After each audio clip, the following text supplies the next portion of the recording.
Meus amigos e irmãos da internet, graça e paz seja com você, que Deus te abençoe abundantemente no nome de Jesus. Que alegria estar aqui com você mais uma vez, começando o nosso conteúdo da lição de Escola Bíblica Dominical. Antes de iniciarmos aqui propriamente dito, eu quero pedir a você que faça sua inscrição no canal, compartilhe o nosso vídeo para que outras pessoas também possam ser alcançadas através daquilo que nós estamos fazendo aqui. Que Deus possa abençoar você e a sua casa, independente de onde quer que você esteja acessando agora esse vídeo. Você está em casa, descansando, está no seu trabalho, enfim, está no ônibus, está no transporte em geral. Que Deus te abençoe poderosamente no nome de Jesus. Vamos meditar na poderosa palavra de Deus, a lição de número 9 desse trimestre, onde nós estamos abordando aqui temas relacionados à carta de Paulo aos Efésios. Muito interessante essa carta do apóstolo Paulo, e é o que nós continuaremos trabalhando aqui no vídeo a seguir. Uma vinhetinha rapidinho, é pouquíssimos segundos, e eu continuo com você na sequência.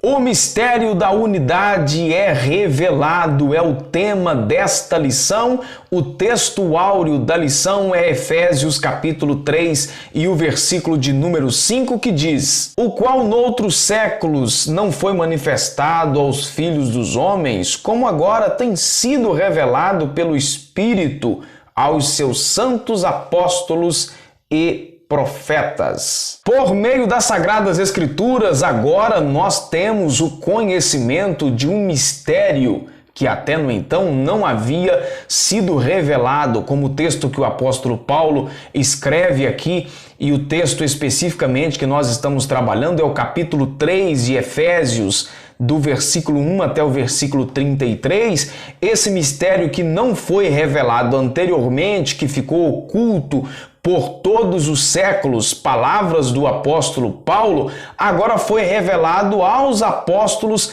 e aos profetas do Novo Testamento. Esse mistério se mostra em Jesus Cristo, a esperança da glória futura, o edificador da igreja. Que mistério é esse?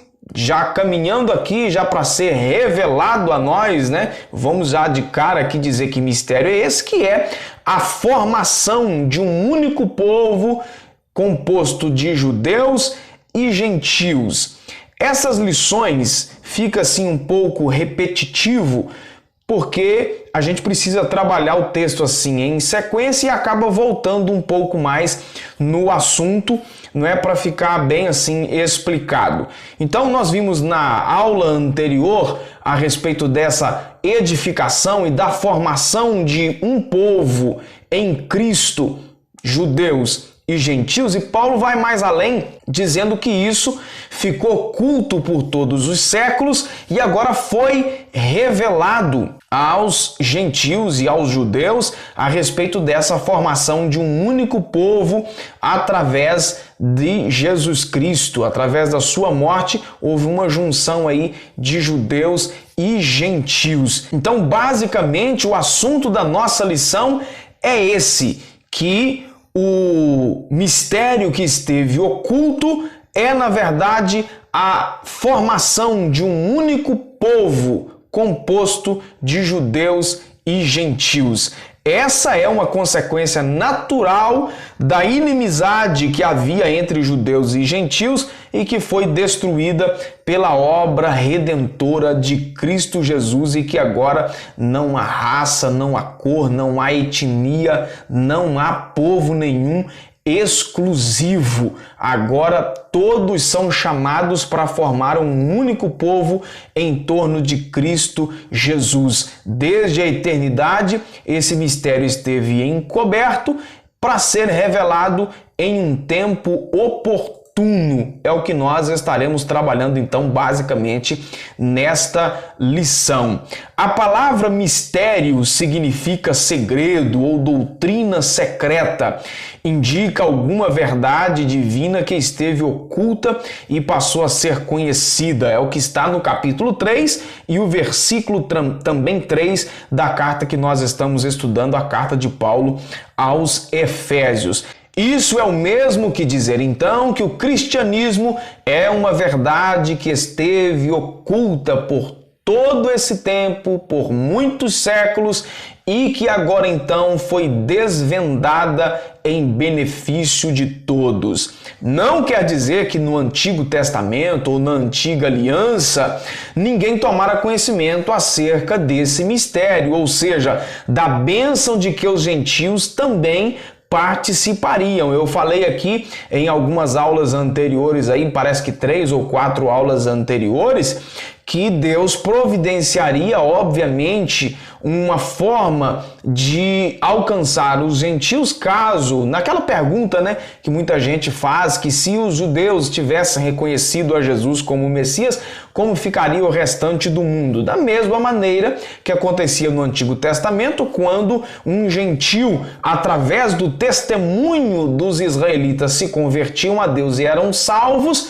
também aconteceria nesse tempo. Lembra do Salmo 126, que é um salmo pós-cativeiro, e o texto diz: então se diziam entre as nações, grandes coisas fez o Senhor a estes. Então, ou seja, as nações estavam testemunhando do favor de Deus para com Israel.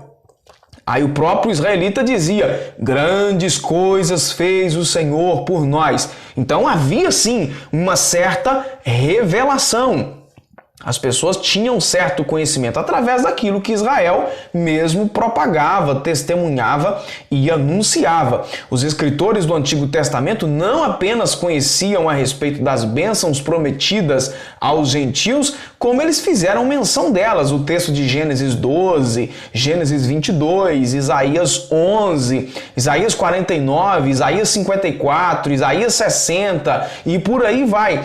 O que esses profetas não sabiam eram como que estas coisas iriam acontecer de fato na prática, em um mundo totalmente voltado aí para as questões preconceituosas. As barreiras religiosas estavam muito presentes. E como que isso iria acontecer? Que havia essa dificuldade de entendimento aí, tá certo? O que você precisa guardar desse tópico 1 desta lição é que o ministério da Igreja de Cristo, formada pela união entre judeus e gentios, estiveram ocultos desde a eternidade. Então vamos aí para o tópico 2 da lição.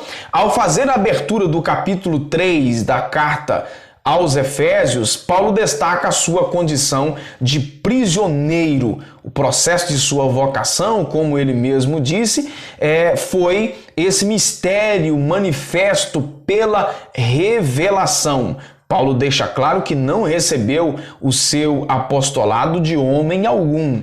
Ele diz isso em Gálatas, capítulo 1, e o versículo também 1. E que a doutrina que ele ensinava também não aprendeu de homem nenhum. O mesmo capítulo de Gálatas, capítulo 1, versículo 11. Capítulo 1 aos Gálatas, né? E que, ao ser enviado aos gentios, não consultou homem nenhum. Versículo 16 do mesmo capítulo. Significa dizer, então, que a chamada, a doutrina e a comissão que lhe fora confiado foi divinamente confiada pela revelação de Cristo Jesus. Mesmo capítulo, versículo de número 12, o seu destaque aí. Com isso, ele indica que o mistério divino, de maneira nenhuma, poderia ser desvendado por meio do raciocínio intelectual. Gente, não é de hoje. Eu sempre tenho oportunidade de dizer isso nas minhas ministrações na igreja. Eu sempre falo que a palavra de Deus, que as coisas de Deus não são explicáveis de maneira racional. Qualquer coisa do mundo espiritual que você tentar explicar de maneira racional não vai funcionar. É um erro muito grande que muitas pessoas acabam cometendo, que é espiritualizar o que é natural ou naturalizar aquilo que é espiritual. Não vai de maneira nenhuma dar certo, não vai funcionar, não é? Então é preciso aí muito cuidado com essas coisas aí pra gente não correr risco de cometer alguns erros. Em termos gerais, o mistério revelado é a igreja, é a formação de um único povo a partir de judeus e gentios. Essa revelação começa pela declaração do que foi dito, onde o Pai idealizou tudo desde sempre. Capítulo 1, versículo 14, capítulo 3, versículo 11 da carta de Paulo aos Efésios. De maneira em geral, o mistério que foi revelado é a formação da igreja, composta de judeus e gentios, para a formação de um único povo. Essa revelação começa pela declaração do apóstolo de que o Pai idealizou tudo desde sempre. Capítulo 1, versículo 14, capítulo 3, versículo 11 da sua carta aos Efésios. E a comunicação dessas verdades veio através dos santos apóstolos e profetas.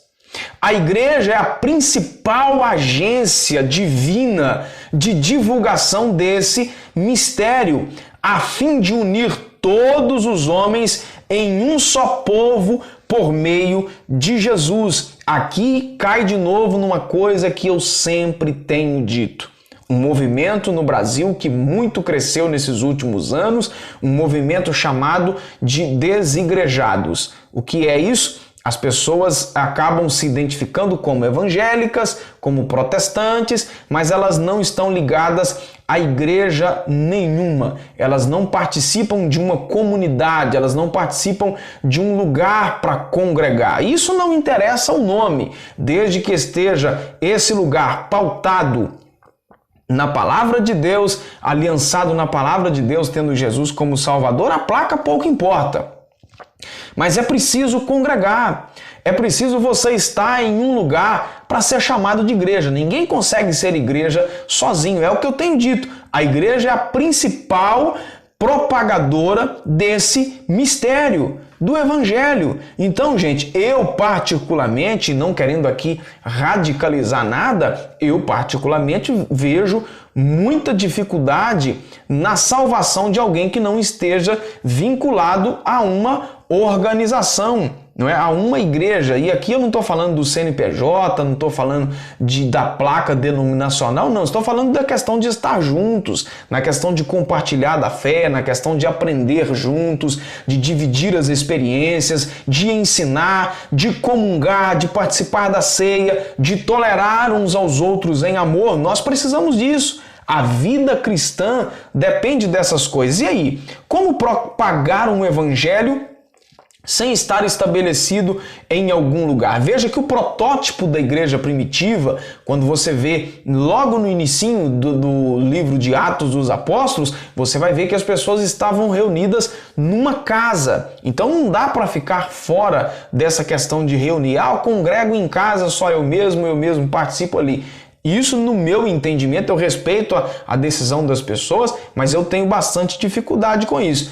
Eu sei que para congregar em determinadas igrejas, para congregar em determinado lugar, você tem que ser muito crente, porque tem uma liderança por aí que é difícil tolerá-las, é difícil acompanhar, mas você precisa estar em algum lugar, você não pode se afugentar, não é? Outrora, ninguém tinha ventilado a possibilidade da formação de um só povo sem distinção de pessoas, etnia ou classe social, mas em Cristo e por Cristo, todos são um e participantes da mesma promessa. Em Cristo, querido, nós somos um. Aí É aquilo que eu disse há pouco, independente da placa denominacional, independente dos conceitos de interpretação de algumas questões que não são pontos fundamentais para a salvação, em Cristo, todos nós, quer judeus, quer gentios, fazemos parte de um único povo, fazemos parte de um único corpo, que é a Igreja de Jesus. E você precisa guardar desse tópico 2 aqui, é que nesse ponto, o destaque para o mistério revelado é a Igreja redimida por Cristo e formada pelos povos e nações de todo o mundo. No tópico 3, essa questão de revelar num tempo oportuno, Deus não foi surpreendido com o pecado do Éden. Desde a eternidade, o Senhor já tinha pré-estabelecido um plano para executar na plenitude dos tempos. Então, ou seja, não houve uma reunião de emergência, não foi nada de surpresa. O mistério agora revelado e anunciado é considerado pelo apóstolo Paulo como riquezas insondáveis. Versículo de número 8. A expressão se refere às maravilhas e à providência divina que estão além do entendimento humano. Desde os séculos, isso esteve oculto em Deus, que tudo criou. Ele diz isso no versículo de número 9. Significa que desde o princípio dos tempos, o Criador manteve o mistério encoberto para ser revelado em tempo oportuno. Então, ou seja, esse tempo oportuno aqui não significa surpresa, significa o momento certo. A salvação, ela é revelada de maneira progressiva. Então, quando você pega lá no livro do Gênesis, você tem o que é chamado de proto-evangelho. O protótipo do evangelho, as boas novas de que da mulher nasceria alguém que iria esmagar a cabeça da serpente e tal, né? Isso é chamado de proto-evangelho. E aí, ao passar do tempo, as coisas começam a ficar um pouco mais claras, não é? As coisas vão clareando até que vem, não é? A pessoa de Jesus e aí tudo se torna claro. Tudo vem claro como a luz do dia. O plano da salvação que abrange o mistério da igreja e agora a revelação desse mistério sempre estiveram de acordo com o desígnio divino para serem executados por intermédio de Cristo. Esse plano divino não surgiu com a questão do pecado. Deus não foi, como eu disse, apanhado de surpresa. Ele sempre teve isso pré-estabelecido desde a eternidade. Nesse propósito, então, no tempo previamente determinado, esse mistério chamado igreja foi executado em Cristo, capítulo 3, versículo 12, no qual temos ousadia e acesso com confiança pela fé nele. Que coisa fantástica! Esse é o mistério que foi revelado em Cristo. Então, guarde isso aí. O que você precisa guardar desse tópico 3 é que o mistério da igreja de Cristo foi pré-estabelecido pelo Pai antes mesmo da fundação do mundo. Finalizo aqui dizendo que Deus nos ama tanto, de uma maneira tão extraordinária, como o próprio texto diz lá, repetindo as palavras de Jesus, que Deus amou o mundo de tal maneira que ele já sabia que o homem iria pecar. E assim, ele já pré-estabeleceu um grande projeto para resgatar a mim e a você. O amor de Deus é extraordinário. Alcançou a mim, alcançou você. Glória a Deus por isso. Que Deus te abençoe abundantemente no nome de Jesus. Não deixe de se inscrever no canal. Fique na graça e na paz. Até o nosso próximo encontro.